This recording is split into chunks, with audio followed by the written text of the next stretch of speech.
There are moments in life, moments we never see coming, that split our world into before and after. This story begins on a cold autumn morning, when a successful millionaire named Ethan Cole stood in the hallway of a prestigious boarding school, holding a thin white envelope that carried a weight heavier than any business deal he'd ever faced. Inside it lay the truth, the reason his quiet, soft-spoken daughter was expelled. But the moment he reached the last line of that letter, the moment he saw the signature, everything he believed about his perfect new life began to crumble. Ethan Cole had built an empire from nothing, 43 years old, polished, admired, respected. Yet somewhere along the climb, he had lost the warmth of home. His first wife, Emily, passed away 7 years ago, leaving him with a 4-year-old daughter named Lily. She was the quiet type, the child who colored skies in shades of lavender, who whispered to butterflies, and who held grief like a small bird pressed against her chest. Ethan loved her, but in the language of gifts, schedules, and promises of later. He didn't know how to speak the language of presence. So when Vanessa, a charming, elegant woman with a perfect smile, entered his life 2 years ago, he believed fate had finally handed him a second chance. She was affectionate, well-spoken, and adored by everyone. Or so he thought. Lily didn't adore her. She only watched her with eyes that understood more than a child should. But Ethan never asked why, until the day the school called. The call was short. "Mr. Cole, please come in immediately. It concerns Lily." A simple sentence, yet it echoed through him like footsteps in an empty hall. Ethan rushed to the school, past stone pillars, past polished floors, until a stern-faced administrator handed him the envelope. "Your daughter is being expelled," she said. Expelled. The word punched through his chest. He tried to speak, but all he managed was a shaky, "There must be a mistake." The administrator sighed. "Everything is detailed inside." And so he read, slowly at first, then with trembling hands. Lily Cole was found repeatedly sleeping in the art room storage area. Multiple days with no lunch. Signs of stress, unexplained tears, concerns about emotional neglect. And then the last sentence, "We contacted her guardian regarding these issues. She advised us to enforce strict disciplinary action." Signed Vanessa Cole, his new wife for the world. Tilted. Voices blurred.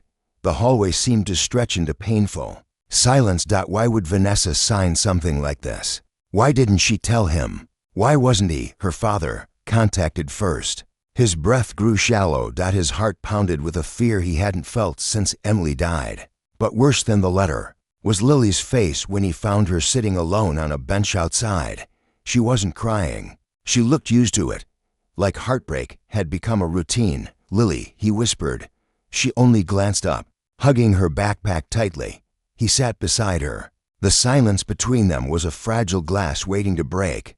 "Why didn't you tell me?" he finally asked. Her voice was small. "You're always busy." The words cut deeper than the letter ever could. He drove her home in silence, a silence louder than thunder in an empty valley. Vanessa greeted them at the door, her smile bright to bright. "Oh, you're early," she said. Ethan held up the letter. The color drained from her face. "We'll talk inside," she insisted. But Lily's hand tightened around his sleeve, a quiet plea he couldn't ignore. "No," Ethan said, voice low. "We talk now." Her charm fell away like cracked paint. She crossed her arms. "I told the school to be strict." "That girl lies, Ethan. She exaggerates everything. She's 7. He replied. "Exactly." Vanessa snapped. "She needs discipline. She needs to stop manipulating you." Every word felt like ice. A slow, freezing reality crept across Ethan's soul. Discipline? Manipulating? This was his daughter, the gentlest part of his world. He knelt beside Lily. "Sweetheart, why were you sleeping in the art room?" Her eyes shined with unshed tears. Because she locked my bedroom door when you travel. She says I move too much. She says I waste electricity." He stared at Vanessa.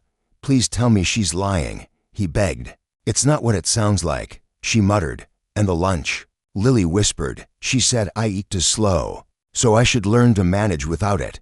The air vanished from Ethan's lungs. Everything inside him shattered. He saw Emily, her kindness, her warmth, and then he saw what he had replaced her with. A woman who smiled for the world and broke a child's spirit in the shadows. Vanessa's voice rose. I did what I had to. You're too soft on her. Someone has to toughen her up. Ethan's voice thundered for the first time in years. Not like this. Not by cruelty. The house fell silent. Vanessa turned cold. If you walk away now, don't expect me to stay. He looked at her, really looked, and realized she was a stranger he had welcomed into his home. He took Lily's hand and walked away. That night, Ethan sat with Lily in her dimly lit room, the same room she feared to sleep in. He opened the windows. Let the fresh night air wash away the lingering dread. He held her close. For the first time in years, he allowed himself to truly feel her small heartbeat against his own. I'm sorry, he whispered into her hair. I should have seen. I should have asked. I should have been here. Lily didn't speak. She simply buried herself into his chest as if trying to fit her whole world into his arms. And in that moment, Ethan understood something profound. Success didn't matter. Achievements didn't matter. The world could applaud him, but if his child suffered in silence, he had accomplished nothing. Ethan annulled the marriage. Quietly, firmly, without hesitation, he hired therapists for Lily, rearranged his businesses, cut down his travel, and moved them into a smaller, warmer home, a place where laughter could echo, where doors stayed open, and where fear had no room to rest her. Slowly, Lily healed. She began painting again, filling canvases with soft lavender skies of hope. Sometimes, Ethan watched her from the doorway, her small fingers brushing color onto paper, and he felt something he hadn't felt in years.